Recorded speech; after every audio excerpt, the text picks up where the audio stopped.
இன்னைக்கு and and tau பற்றி ஒரு ஸ்டோரி சொல்ல போகிறோம். ஒரு ஊரில் ஒரு எறும்பு இருந்துச்சான். அதுக்கு ரொம்ப தண்ணி தாகம் எடுத்துச்சான். அது ரிவரில் போய் தண்ணி குடிக்க பார்த்துச்சான். அது தண்ணி குடிக்கும் போது ஸ்லிப்பாகி தண்ணியில் விழுந்துச்சா எறும்பு. ஹெல்ப் ஹெல்ப், என்னை காப்பாற்றுங்க, தண்ணிக்குள்ளே இருந்து என்னை காப்பாற்றுங்கன்னு சொல்லிச்சான். அதை கத்தும் போது மேலே இருந்து ஒரு டவ் பார்த்துச்சான். அந்த டவ் யோசிச்சு லீஃபை பிச்சு தண்ணியில் போட்டுச்சான். அந்த எறும்பு லீஃபில் ஏறி கொஞ்சம் கொஞ்சமாக நீந்தி கரைக்கு வந்துடுச்சான். அப்புறம் அந்த டவ் கிட்ட அந்த எறும்பு என்ன சொல்லிச்சான், ரொம்ப தேங்க்யூ, நான் அந்த விஷயத்த மறக்கவே மாட்டேன்னு சொல்லிச்சான்.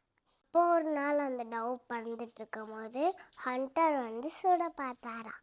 அதை பார்த்து எறும்பு நம்ம டவுக்கு ஹெல்ப் பண்ணணும்னு நினச்சிதான். அப்போ ஹண்டர் கிட்ட போய் அது காலில் ஏறி ஹண்டர் காலை கடிச்சிச்சான். அப்போ ஹண்டர் குறி தப்பி டவ் பறந்து போயிடுச்சான்.